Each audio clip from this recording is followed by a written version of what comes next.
فنحمده ونستعينه ونستغفره ونؤمن به ونتوكل عليه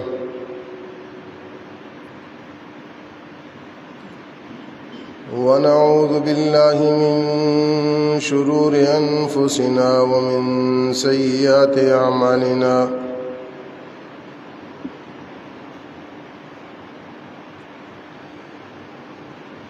ونعوذ بالله من شرور أنفسنا ومن سيئات أعمالنا من يهده الله فلا مضل له ومن لا نذير له ولا وزير له ولا مشير له ولا ند له ولا زد له ولا مثل له ولا مثال له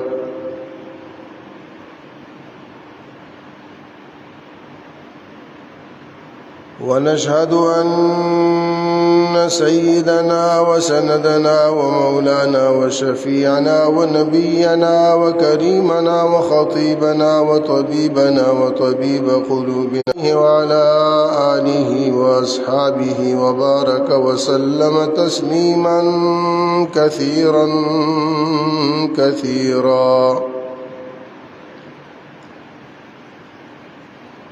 أما بعد فأعوذ بالله من الشيطان الرجيم. بسم الله الرحمن الرحيم.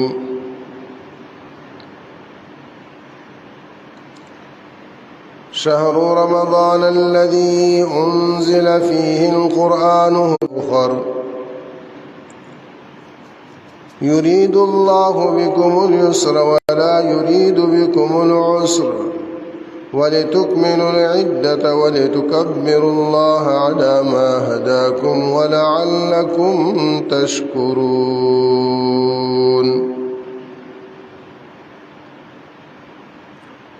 وإذا سألك عبادي عني فإني قريب عليه وسلم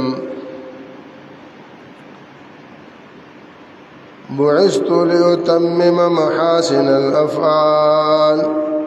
وقال النبي صلى الله عليه وسلم إنما بعثت لأتمم مكارم الأخلاق. يا رب صل وسلم دائما أبدا على حبيبك خير الخلق كلهم على آل محمد كما صليت على إبراهيم وعلى آل إبراهيم إنك حميد مجيد. اللهم بارك على محمد وعلى آل محمد كما باركت على إبراهيم وعلى آل إبراهيم إنك حميد مجيد.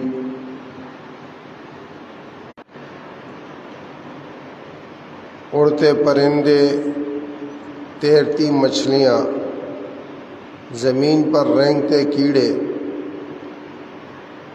چار پاؤں سے چلنے والے جانور، دو پاؤں سے چلنے والے انسان،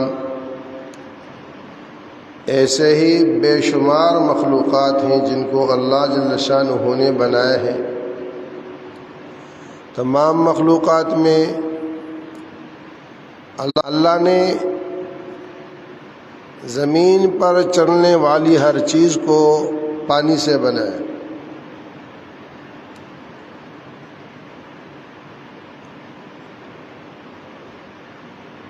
فَمِنْهُمْ مَنْ يَمْشِي عَلَى بَطْنِهِ، ان میں کچھ پیٹ پر چلتے ہیں، جیسے سانپ ہے، کیڑے ہیں، ان کے پاؤں نہیں، وہ پیٹ کے اعتبار سے زمین پر حرکت کرتے ہیں.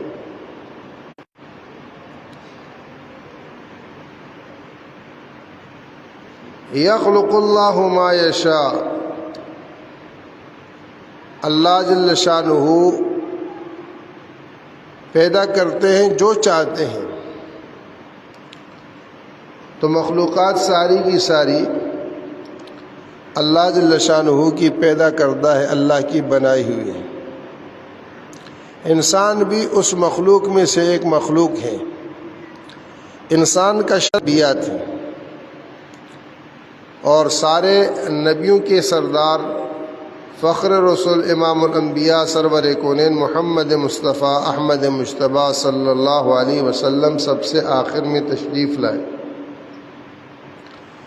آپ علیہ الصلوۃ والسلام کو بھی اللہ پاک نے انسانوں کو زمین پر بسنے کے ڈھنگ سکھانے کے لیے بھیجا کہ زمین پر کیسے رہا جائے۔ اس قوم کے ساتھ خاص تھے، وَبُعِثْتُ إِلَىٰ كَافَّةِ النَّاسِ، اور میں سارے کے سارے انسانوں کی طرف بھیجا گیا ہوں۔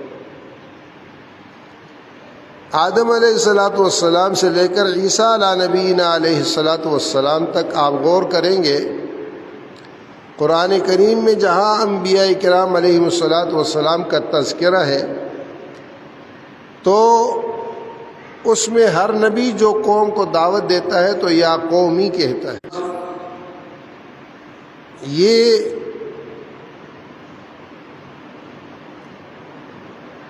سعادت، یہ عظمت، یہ رفعت، یہ بلندی، یہ سرداری صرف رسول کریم صلی اللہ علیہ وسلم کو اللہ جل شانہ نے بخشی کہ قرآن کریم میں اگر آپ دیکھیں گے تو جا بجا آتا ہے قل یا عیسیٰ علیہ نبینا علیہ الصلوۃ والسلام کے متعلق قرآن بھی کہتا ہے اور وہ خود بھی فرماتے تھے کہ میں بنی اسرائیل کا نبی ہوں اور بنی اسرائیل کے بکھرے ہوئے لوگوں کو اکٹھا کرنے کے لیے مجھے اللہ نے بھیجا ہے۔ یونس علیہ الصلوۃ والسلام 4 قوموں کی طرف مبعوث ہوئے، لوط علیہ السلام اپنی قوم میں مبعوث ہوئے۔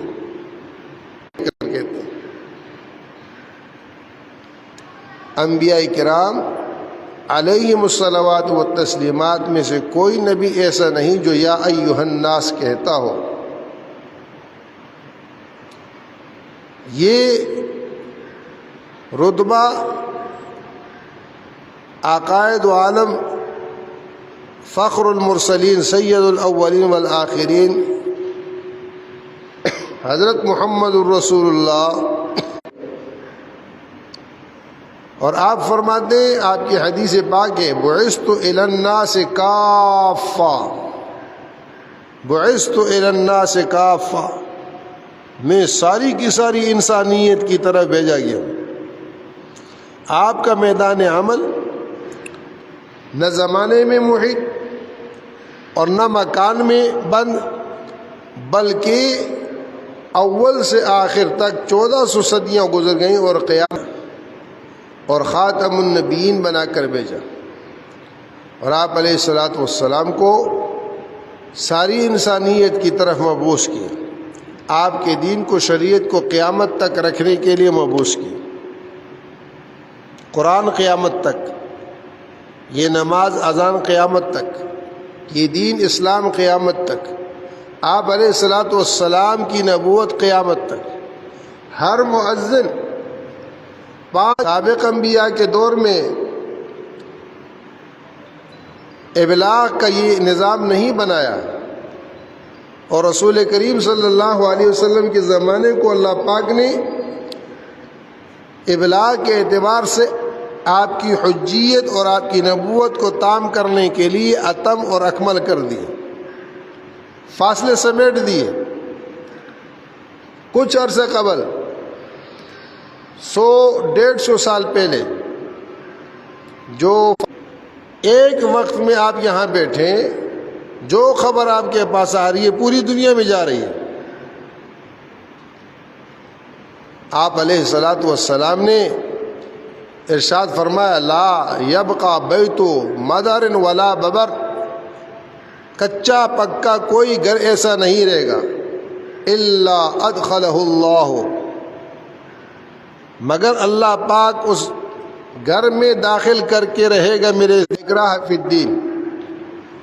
اس جملے کا مفہوم اور معنی کیا ہے کہ بذل ذلیل دین قبول کرے گا، وہ خوشی کرے، سعادت سمجھ کے کرے، بشاشت سے کرے، یا پھر مجبور ہو کر کرے۔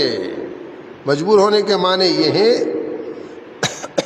کہ اس کے لیے اس دین اسلام کے علاوہ اور کوئی راستہ نہیں رہے گا، اور کوئی چارہ نہیں رہے گا۔ کوئی نہیں چاہے گا لیکن اس کو کھانا پڑے گا کہ اس کے بغیر چارہ نہیں، اس کے بغیر چارہ نہیں۔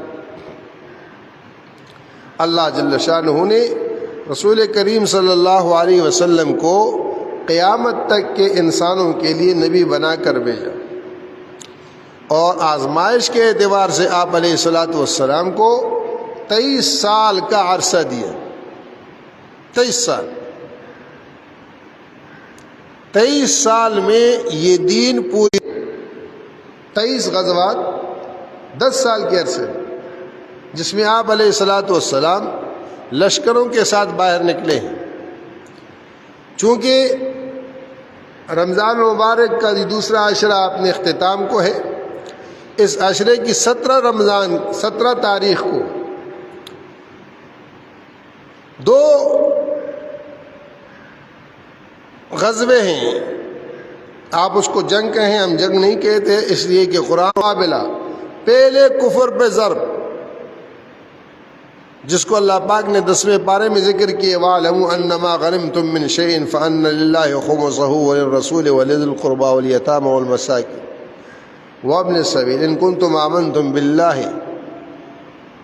یہاں سے ڈی کے نیچے تک اور دوسری جگہوں پر بھی اللہ پاک نے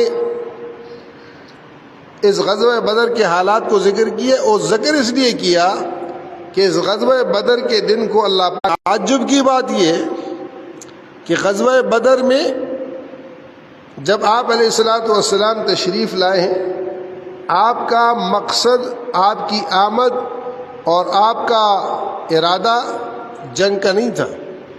ابو سفیان کا قافلہ جو شام سے تجارتی مال لے کر آ رہا تھا، آپ نے اس کے اوپر ضرب لگانی تھی قریش کی کمر کو توڑنے کے لیے، چونکہ یہ راستہ شام سے،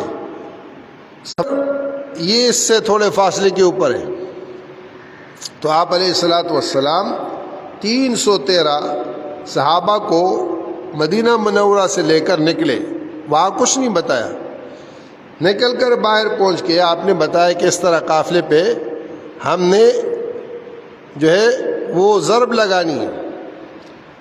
ابو سفیان زیرک تھا، اور کسی طرح اس کو مخبروں کے ذریعے سے پتہ چل گیا کہ قافلے کے اوپر حملہ ہونے والے کے مقام پر پہنچے۔ ابھی آگے جانا تھا کہ آپ کو اطلاع مل گئی کہ ابو سفیان تو بچ نکلنے میں کامیاب ہو گیا، اور ادھر سے ابو جہل 1000 کے مسلح جتوں کے ساتھ نکلا، اور وہ بھی بدر کے قریب پہنچ گیا۔ یہاں عجیب کیفیت پیدا ہو گئی۔ ابو جہل کو ابو سفیان نے پیغام بھیجا کہ ہم نکل گئے، بچ گئے، لہذا واپس ہو جاؤ۔ قافلے کی اذ انتم بالعدوة الدنيا وهم بالعدوة القصبى والركب اسفل منكم ولو تواعدتم لاختلفتم في الميعاد ولكن ليقضي الله امرا كان مفعولا ليهلك من هلك عن بينة ويحيى من حي عن بينة۔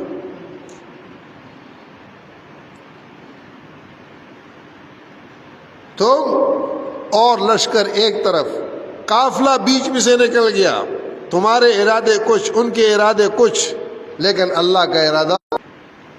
تو اللہ جل شانہ کا فیصلہ تھا کہ یہ مقابلہ ہو، اور قرآن کریم کہتا ہے کہ تم میں سے بھی بہت سو کو یہ چیز پسند نہیں تھی۔ آسان کے معاملے میں تو تمہارا گھر چلے بھی ایسے تھے، پوری طرح ہتھیار بھی پاس نہیں، پوری طرح تیاری بھی نہیں ہے۔ ایک لحاظ سے کہیں تو اس لشکر کے مقابلے میں یہ نہتے ہیں، اور مقابلے میں کے نمونوں کو دیکھ کر چلتے ہیں، جو ظاہر کے نمونوں کو دیکھ کر چلتے ہیں اور ظاہر کے نقشوں پر اعتماد اور بھروسہ کرتے ہیں۔ اسلام کی کوئی بھی جنگ، کوئی لڑائی، کوئی غزوہ ایسا نہیں، کوئی غزوہ کہ جس میں مسلمانوں کی تعداد انتہائی کم نہ ہو، انتہائی کم۔ یا ایھا النبی حرض المؤمنین علی القتال ایک مقابلے میں کتنے آ گئے؟ ایک کے مقابلے میں کتنے آ گئے؟ 20 صابرون 200، 10 آ گئے نا بھائی اللہ کے بندو۔ ایک آدمی کے مقابلے میں کتنے آ گئے؟ 20 مقابلہ 200 تو 10 100 اور 10 100 تو 10 10 کے حساب سے 100 بن گئے، 10 10 کے حساب سے 100 بن گئے۔ تو ایک آدمی کے ہاتھ پر 10 آدمی آئے، وَإِن مِّنكُم مِّئَةٌ يَغْلِبُوا أَلْفًا فَإِن مِّنكُم مِّئَةٌ يَغْلِبُوا مِئَتَيْنِ وَإِن مِّنكُم أَلْفٌ يَغْلِبُوا أَلْفَيْنِ۔ اب ایک کے مقابلے میں قیامت تک 2، ایک کے مقابلے میں قیامت تک 2 کا فیصلہ قرآن نے کیا ہے، اس سے کم نہیں کیا۔ یہ قیامت تک یہ ہے کہ مسلمان اگر ایک ہے تو یہ 2 کافروں پر باری ہے، یعنی اپنی تعداد سے ہمیشہ 2 منافق بھاگ گئے تو مقابلے میں 3000 تھے، خندق میں ایسے زیادہ، ایسے حنین میں اس سے زیادہ، جو تعداد مسلمان کی تھی اس سے آگے کافر کئی گنا زیادہ۔ اور صحابہ کرام کے دور میں بھی بسا اوقات یہاں ہزاریں وہاں لاکھ ہیں، یہاں ہزاروں میں وہاں لاکھوں میں، اور کبھی بھی مسلمان کے پاس ہتھیار کے اعتبار سے نہیں جیتا، عددی برتری اور اسلحے کے زور پہ نہیں جیتا۔ اسلام اپنی حقانیت پر اور اعلاء کلمت اللہ کی وجہ سے ہمیشہ باطل پر غالب رہا ہے۔ یہ ظاہر کا جتنا نقشہ لوگ سمجھتے ہیں یہ ہو یہ ہو یہ ہو، نہیں، اللہ جل شانہ کی ذات کو ساتھ لو اور اس کے فرما بردار بن کے چلو۔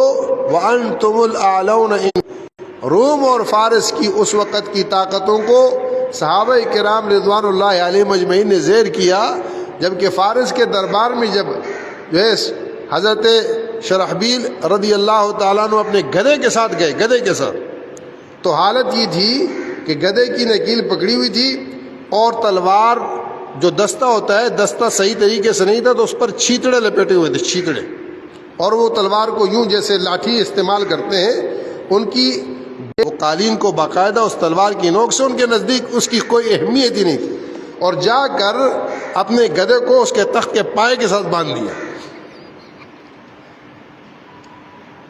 صحابہ ظاہر سے متاثر ہوتے ہی نہیں تھے کہ تخت کیا ہے، بادشاہ کیا ہے، سبحان اللہ، تو تخت کے ساتھ باندھا، اور ان سب کو بڑا تعجب بھی ہوا، غصہ بھی آیا، خیر ان کو بٹھایا۔ تو اس وقت ہم ملک مال اور چیزوں کے لیے نہیں آئے، ہم کس لیے آئے؟ ہم تو اللہ کی بات پہنچانے کے لیے ہیں، اس کو قبول کرو ہمارے بھائیو، تمہارا ملک تمہیں مبارک، ہمیں اس سے کچھ نہیں چاہیے، ہم ایک رتی بھی نہیں لیتے، ہمیں کچھ نہیں چاہیے، جس بات کو لے کے آئے اس کو قبول کرو، ہم سینے سے لگائیں گے ہمارے بھائیو، ختم، کچھ بھی نہیں۔ تو اس نے کہا اگر قبول نہیں کریں، اس نے کہا پھر فیصلہ میدان میں ہوگا، تو اس کو بڑا اللہ سے تعلق ہونے کی بنا پر بدر 313 نہتے، چند تلواریں، چند گھوڑے، پوری طرح سواری بھی نہیں، جنگ کی تیاری بھی نہیں، اور اوپر سے اللہ کی شان یہ ہے اذ انتم بالعدوة الدنيا وهم بالعدوة القصوى والركب اسفل منكم ولو تواعدتم لاختلفتم في الميعاد ولكن ليقضي الله امرا كان مفعولا۔ اللہ نے اس کی روایت میں سب کو غسل کی حاجت ہو گئی، پانی بھی نہیں ہے، حال بھی ایسا ہے، غسل، تو رسول کریم صلی اللہ علیہ وسلم نے دعا مانگی، اللہ نے بارش برسائی، ایسی بارش ہوئی کہ انہوں نے اپنے برتن بھرے، خوب نہائے، اور ان کی جو ریتیلی زمین تھی وہ جم گئی، اور جو کافروں کی زمین تھی چونکہ وہ مٹی تھی پکی، وہ کیچڑ بن گئی، معاملہ الٹ گیا، ایک ہی رات میں معاملہ الٹ گیا، جہاں ان کے پاؤں نہیں جمتے تھے جم گئے۔ وقت چاہیے کہ انسان اس پر تفصیل سے بات کرے، ہم ان حقیقتوں سے ناآشنا ہیں جس کی بنا پر ہمارے اندر شکوک اور شبہات پیدا ہوتے ہیں۔ وہ علامہ مشرقی کے ایک چیلے نے لاہور میں مجھ سے بحث کی، اور بحث اس بات کی کہ آج اسلام مغلوب اس لیے ہے کہ مسلمانوں کے پاس اسباب نہیں، جن کے پاس اسباب ہوتے ہیں وہ غالب ہوتے ہیں دنیا۔ یہ کافرانہ سوچ تھی، آپ نے جو کچھ کہا یہ کیا تھی؟ کافرانہ سوچ۔ آپ کو میں قرآن کی سوچ بتاتا ہوں، ایمان کی سوچ بتاتا ہوں، پیغمبرانہ سوچ بتاتا ہوں، اسلام کی سوچ بتاتا ہوں۔ میں آپ سے پوچھتا ہوں، آپ مجھے جواب دیتے رہیں، میں آپ سے پوچھوں گا جواب آپ دینا، اور میں قرآن سے اور حدیث سے کہوں گا، میں اپنی طرف سے کچھ نہیں کہہ رہا۔ میں نے کہا بدر میں جو غالب ہوئے وہ جس کی لاٹھی، خندق میں کیا ہوا، فتح مکہ میں کیا ہوا، حنین میں کیا ہوا، یرموک میں کیا ہوا، خلفائے راشدین کے دور تک جو اسلام کے اعتبار سے غزوات ہوئے ہیں، جو مقابلہ کفار کے ساتھ، مجھ سے مجھے کسی ایک جنگ میں یہ بتا دو کہ عددی برتری صحابہ کو حاصل تھی یا ظاہری اعتبار سے ان کے پاس اسلحہ زیادہ تھا۔ فارس سے جا کے پڑے۔ جب میں نے یہ بہت سارے سوالات کیے تو سر نیچے کیا۔ میں نے کہا دیکھو سر نیچے کرنے کی بات نہیں ہے، جس کی لاٹھی اس کی بھینس۔ یہ کافرانہ سوچ ہے کہ اسباب پر رکھ کر انسان چلے گا، نہیں، اللہ نے اسباب پر رکھ کر چلنے کا حکم نہیں دیا۔ اسباب اختیار کرو لیکن بھروسہ اللہ کی ذات پہ کرو۔ اسباب آپ کے پاس ہوں، آپ نے فرمایا آپ جا رہی ہیں، اسباب روک دینا، روک کے دکھا دیں۔ تالے لگے ہوئے ہوتے ہیں، کیا کیا کیا ہوتا ہے، اسباب نہیں چلتے، اسباب الٹ جاتے ہیں۔ بہرحال 17 رمضان مبارک کے اعتبار سے ایک تو یوم الفرقان بدر کا دن ہے، اس کو ہم باقاعدہ سنت اور سیرت کے اعتبار سے اور قرآن کی روح سے پڑھیں، اپنے بچوں کو اس بدر کے دن کے احوال بتائیں، سکھائیں، اس سے ایمان بڑھتا ہے۔ اسی بدر والے دن میں اللہ پاک نے جہاں اسلام کو عظمت عطا فرمائی اور اللہ پاک نے اسلام کو غالب فرمایا، اسلام کو اونچا فرمایا، باطل کو مغلوب کیا، وہاں اللہ جل شانہ نے سارے عالم کے انسانوں پر ام المؤمنین سیدہ طیبہ طاہرہ عفیفہ صدیقہ حبیب خدا امی عائشہ رضی اللہ تعالیٰ کی شان کو اجاگر فرمایا۔ دوپٹہ اسلام کا پرچم بنا ہے، اور پرچم وہ ہوتا ہے جس پر انسان اپنی جان دے دیتا ہے، پرچم گرنے نہیں دیتا۔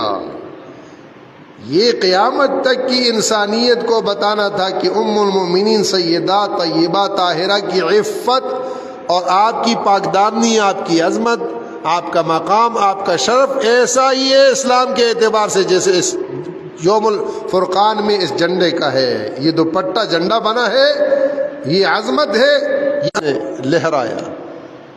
تیرا حجرہ امین خاک ہے ذات رسالت کا، تیرا حجرہ امین خاک ہے ذات رسالت کا، بساط ارض پر یہی ٹکڑا ہے باغ جنت کا، بساط ارض پر یہی ٹکڑا ہے باغ جنت کا۔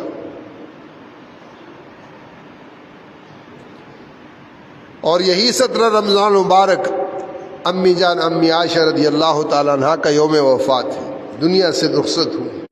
فتح مکہ وہ بھی 17 رمضان اور 18 رمضان کو ہوا ہے۔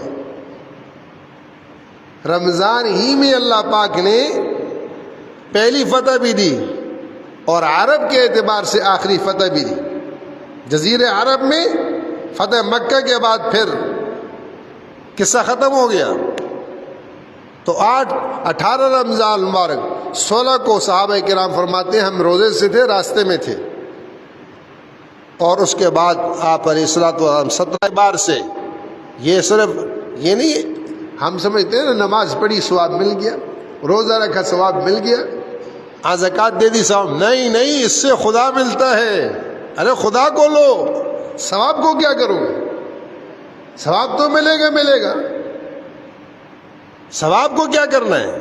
ثواب دوسرے درجے کی چیز ہے۔ آپ خدا کو لو، آپ روزے سے خدا کو لو، آپ نماز سے خدا کو لو۔ رب فلسفی اور پروفیسر کی بات ہے، رسول کریم صلی اللہ علیہ وسلم کہ جب نمازی سجدہ کرتا ہے اس نمازی کا سر رب کے قدموں میں ہوتا ہے، اللہ کی شان کے حساب سے۔ اللہ ان قدموں کا محتاج نہیں جو ہم یہ سمجھیں ایسا قدم، اللہ کے قدم اللہ کی شان کے حساب سے ہیں، لیکن آپ نے سر رکھا، آپ ایک پل میں تصور کریں کہ آپ کے سر اللہ کے قدموں میں۔ ارے لوگ اپنے باطل اور جب آپ روزہ رکھ کے شام کا وقت ہو نا، تنہائی میں تھوڑا سا ایک پل کے لیے، ایک پل چاہیے، زیادہ نہیں، گھنٹوں کی نہیں ہے، ایک پل کے لیے بس اپنے اندر ایک چیز سوچو، یہ دن بھر کیوں بھوکا رہا؟ آپ کے اندر کچھ محسوس ہوگا، آپ کے اندر سے آواز آئے گی، ایک کیفیت آپ کو بتائے گی کہ کیا ہے۔ تو اوامر اور احکامات میں اللہ جل شانہ نے اپنی ذات کو پنہا رکھا ہے، اندر کی چاہت کے ساتھ عمل میں لگنے کی توفیق نصیب فرمائے۔ اور یہ بھی دعا کریں اللہ پاک جتنے بیمار ہیں ان کو بھی صحت عطا فرمائے، خصوصاً ہمارے بھائی نعیم ملک ہیں، اللہ پاک ان کے ساتھ عافیت فرمائے، ان کے گھر والوں کے ساتھ۔ ایسے ہی ہمارے خالد اقبال صاحب کی خوشدامن بیمار ہیں، ان کے لیے بھی دعا کریں اللہ ان کو صحت دے۔ اور اس وقت دنیا بھر میں اعتکاف چل رہا، آج یہاں بھی شروع ہوگا، تو اس اعتبار سے بھی اللہ پاک سب کو خیر کی شکلیں پیدا فرمائے۔